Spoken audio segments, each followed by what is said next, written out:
Hello students, sequence and series में आज एक इम्पोर्टेंट थ्योरम पढ़ेंगे, नेस्टेड इंटरवल प्रॉपर्टी। इसको पढ़ने से पहले एक डेफिनेशन पढ़नी है नेस्टेड सीक्वेंस की। डेफिनेशन देखो क्या है। A sequence of intervals I N is said to be nested if either I1 is subset of I2 is subset of I3 and so on, or I1 is superset of I2 is superset of I3 and so on। Definition है nested sequence की कि कौन C sequence nested कहलाएगी। तो एक sequence है intervals की जिसके अंदर सारे इंटरवल हैं, क्लोज इंटरवल भी हो सकते हैं और ओपन इंटरवल भी हो सकते हैं। आई एन जो सीक्वेंस है इंटरवल्स की उसको हम नेस्टेड कहेंगे जब ये हो या तो I1 जो पहले वाला इंटरवल है वो दूसरे वाले के अंदर कंटेंट हो, दूसरे वाला तीसरे वाले के अंदर कंटेंट हो, यानी कि ये मोनोटोनिकली इंक्रीजिंग वाली है, या तो ये बात सेटिस्फाई करे, या दूसरी क्या है, ये मोनोटोनिकली डिक्रीजिंग वाली, यानी कि इंटरवल्स की जो सीक्वेंस है या तो वो मोनोटोनिकली इंक्रीजिंग हो या वो मोनोटोनिकली डिक्रीजिंग हो। अगर इन दोनों में से कोई भी एक बात अगर वो इंटरवल की सीक्वेंस सेटिस्फाई करती है तो वो सीक्वेंस कैसे कहलाएगी, नेस्टेड सीक्वेंस कहलाएगी। इसके ऊपर एक इम्पोर्टेंट थ्योरम है। थ्योरम क्या है, उसका नाम है नेस्टेड इंटरवल प्रॉपर्टी या कैंटर इंटरसेक्शन थ्योरम। पेपर में नाम से आएगी, इसकी स्टेटमेंट भी याद रखनी है और इसका प्रूफ भी। इसकी स्टेटमेंट देखो क्या है। If I N is equal to close interval A n B n is a sequence of close intervals such that In plus 1 is contained in In for all n belongs to n. Second, limit n tends to infinity, length of In is equal to 0. Then, intersection n from 1 to infinity In is a singleton. Statement क्या है कि In जो sequence है ना वो close interval की sequence है जिसके अंदर An Bn ऐसे इंटरवल हैं, ये एंड पॉइंट्स हैं इंटरवल के, और क्लोज इंटरवल की ये सीक्वेंस है जो दो बात सेटिस्फाई करती है। पहली बात क्या, In plus 1 is contained in In।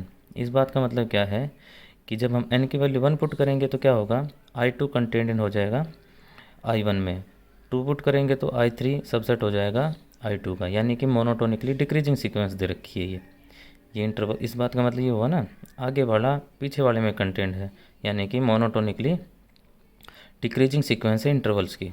दूसरा क्या है, limit n tends to infinity length of In, किस इंटरवल की जो लेंथ निकालेंगे ना इन्फिनिटी पे ले जाके, ये इंटरवल छोटे होते जाएंगे, इन्फिनिटी के पास जाके उसकी इंटरवल की लेंथ की लिमिट निकालेंगे तो वो 0 आ जाएगी। अगर क्लोज इंटरवल की सीक्वेंस ये दो बात सेटिस्फाई करती है तो क्या होगा, उनके आर्बिट्रेरी इंटरसेक्शन में, उन सारे इंटरवल्स के आर्बिट्रेरी इंटरसेक्शन में क्या आएगा, एक सिंगलटन एलिमेंट आएगा, एक अकेला सिंगलटन एलिमेंट आएगा। उन सब ये इंटरवल्स है ना, n की वैल्यू 1 पुट की I1, उसका इंटरसेक्शन किया I2 के साथ, उसका इंटरसेक्शन किया I3 के साथ, ऐसे इनफाइनाइट इंटरसेक्शन करने हैं, और हर एक इंटरवल छोटा होता जा रहा है आगे जाने के बाद। तो कह रहा है उन सब के इंटरसेक्शन में केवल एक सिंगलटन आएगा, ये प्रूव करना है। तो इसका प्रूफ देखो, हमें दे क्या रखा है, In plus 1 is subset of In for all n belongs to n, ये दे रखा है। इस बात का मतलब क्या है, In क्या था, An Bn था ना, तो In plus 1 क्या होगा, An plus 1, Bn plus 1 close interval, ये सबसेट हो जाएगा An Bn क्लोज इंटरवल का। ठीक है, अब यहाँ n की वैल्यू 1 पुट करेंगे, 1 पुट करेंगे तो क्या होगा, देखो ये हो जाएगा A2 B2, close interval A2 B2 subset होगा A1 B1 का। 2 पुट करेंगे तो A3 B3 सबसेट हो जाएगा A2 B2 का। तो यहाँ से क्या होगा कि A1 B1 सबसे बड़ा इंटरवल है, उससे छोटा है A2 B2, उससे छोटा है A3 B3, ऐसे करते जाएंगे तो बड़े वाले कंटेंट होते जाएंगे ना, सबसेट होते जाएंगे। तो सबसे बड़ा कौन सा इंटरवल है, A1 B1 वाला सबसे बड़ा इंटरवल है, बाकी सारे इंटरवल इसके अंदर हैं। तो यहाँ से हम ये लिख सकते हैं कि A1 और जो ये B1 यहाँ से आया, ये वाली वैल्यू सबसे बड़ी है, यानी कि A1 इस एंड पॉइंट पे मिलेगा, B1 इस एंड पॉइंट पे, फिर इसके अंदर मिलेगा A2 B2 A3 B3, ऐसे An Bn बीच में कहीं मिलेगा। तो ऐसे सीक्वेंस बन जाएगी। ये कैसे लिखेंगे हम कि A1 less than equal to A2 less than equal to A3 less than equal to An, और लास्ट में जाके less than equal to B1। ऐसे ही अगर इसको उल्टा करके लिखें, Bn की फॉर्म में लिखें तो क्या होगा, B1 सबसे बड़ा हो जाएगा, इसको रिवर्स किया है, B1 सबसे बड़ा, B2 उससे छोटा, फिर कहीं बीच में Bn और सबसे छोटा A1। ठीक है, अब यहाँ से क्या हुआ, हमें दो सीक्वेंस मिल गई। ये वाली सीक्वेंस तो मिली है An की और ये वाली सीक्वेंस मिल गई Bn की। ये वाली सीक्वेंस देखो कैसी है, ये मोनोटोनिकली इंक्रीजिंग सीक्वेंस दिख रही है भाई। A1 छोटा है, A2 उससे बड़ा, A3 उससे बड़ा, ये मोनोटोनिकली इंक्रीजिंग सीक्वेंस है।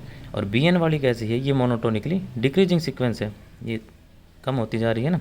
तो An तो है मोनोटोनिकली इंक्रीजिंग सीक्वेंस और Bn सबसे बड़ा एलिमेंट है। तो ये क्या होगा कि An जो सीक्वेंस थी जो मोनोटोनिकली इंक्रीजिंग थी वो B1 से बाउंडेड अबव हो गई। B1 सबसे बड़ा एलिमेंट है ना, इससे बड़ा कोई भी एलिमेंट नहीं है, तो B1 से बाउंडेड अबव हो गई।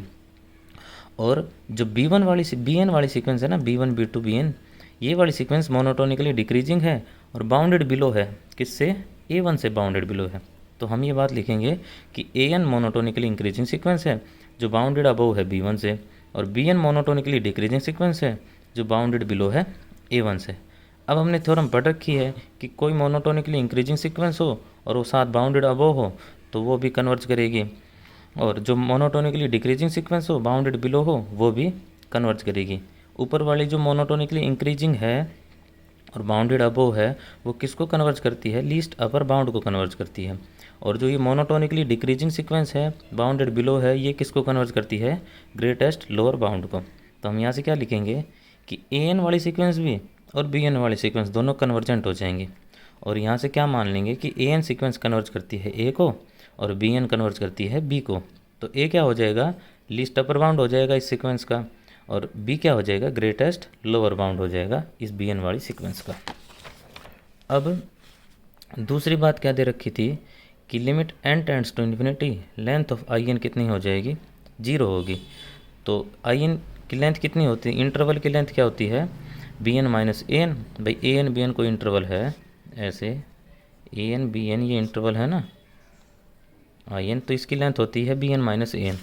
तो लेंथ में ये पुट करेंगे Bn माइनस An और इसकी लिमिट निकालेंगे तो Bn की लिमिट माइनस An की लिमिट।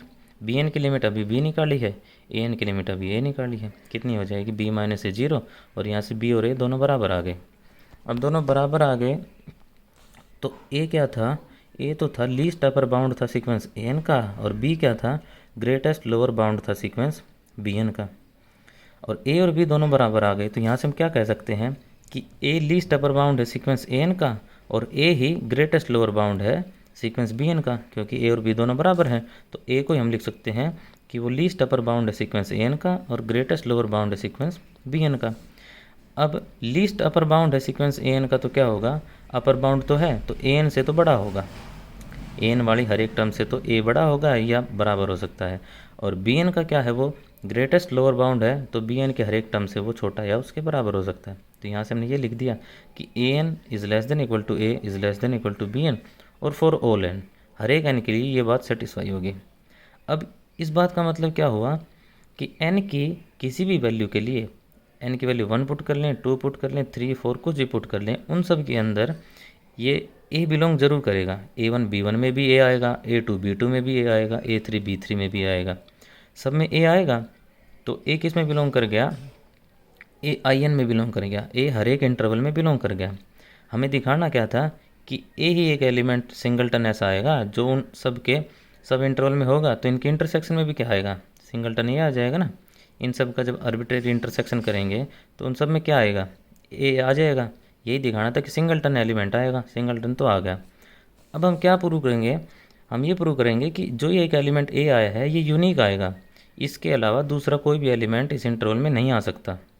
तो यूनिकनेस के लिए हम क्या मान लेंगे कि A और A डैश ऐसे दो डिस्टिंक्ट एलिमेंट हैं जो इस इंटरवल In में बिलोंग करते हैं।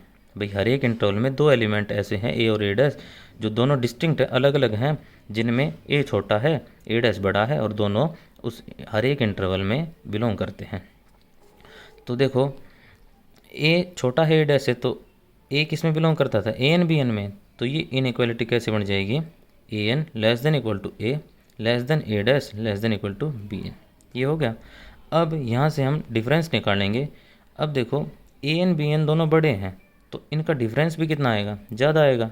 तो मोड करके डिफरेंस निकाल रहे हैं तो Bn माइनस An तो ज़्यादा आएगा, किससे, A डैश माइनस A से, इसके मोड से। ये तो छोटे छोटे हैं, ये अंदर है तो छोटे हैं, इनका डिफरेंस कम रहेगा, इनका डिफरेंस ज़्यादा रहेगा, तो ये हमने लिख दिया। अब देखो ये दे रखा था कि limit n tends to infinity B n minus A n, ये जीरो आएगी। इस बात का मतलब क्या है कि B n minus A n वाली जो सीक्वेंस है ना वो जीरो को कन्वर्ट कर रही है। जीरो को कन्वर्ट कर रही है तो डेफिनेशन क्या बनेगी, डेफिनेशन हम लिखेंगे कि for given epsilon greater than zero there exist m belongs to n, m एक पॉजिटिव इंटीजर हमें मिलेगा, such that B n minus A n minus zero का मोड लेस देन एप्सिलॉन, कब, for all n is greater than equal to m। ये converge करती है तो हमने उसकी डेफिनेशन लिख दी। और ये किसके लिए होल्ड करती है, for given epsilon greater than zero, कि एप्सिलॉन जीरो से बड़ा कोई भी अगर नंबर हम लेंगे ना उसके लिए ये बात सेटिस्फाई करेगी, क्योंकि ये इसको कन्वर्ज करती है। तो एप्सिलॉन हम क्या ले लेंगे, अगर हम एप्सिलॉन ये लें a डैश माइनस ए, ये जीरो से बड़ा आएगा क्योंकि ए डैश और ए दोनों डिस्टिंक्ट हैं, दोनों का डिफरेंस जीरो से बड़ा आएगा, ये ग्रेटर देन जीरो होगा। अगर हम एप्सिलॉन ये लेते हैं तो हमारी ये कंडीशन क्या बनेगी कि B n minus A N का मोड क्या हो जाएगा, लेस देन हो जाएगा ए डैश माइनस ए से, for all n greater than equal to m. ठीक है, अब देखो ऊपर तो हमने ये कहा कि ए डैश माइनस ए ये छोटा है B n minus A N से, और यहाँ क्या कह रहे हैं B n minus A N छोटा है ए डैश माइनस ए से, तो ये कंट्राडिक्शन हो गई ना, ऊपर तो ये थी और ये कंट्राडिक्शन आ गई, तो हम ये कंट्राडिक्शन आ गई। कंट्राडिक्शन कब आई, जब हमने ये माना कि ए और ए डैश दो डिस्टिंक्ट एलिमेंट हैं जो उस इंटरवल आई एन में बिलोंग करते हैं, तो हमारी इस पोजीशन रॉन्ग हो गई। तो हम क्या कहेंगे कि ए एक एलिमेंट ऐसा है जो अकेला इसमें बिलोंग करता है सभी इंटरवल्स में, तो उन सब के इंटरसेक्शन में क्या आ जाएगा, सिंगलटन एलिमेंट आ जाएगा। तो हमें यही प्रूव करना था कि उस इंटरवल्स के आर्बिट्रेरी इंटरसेक्शन में क्या आएगा, एक सिंगलटन एलिमेंट आएगा। Thank you.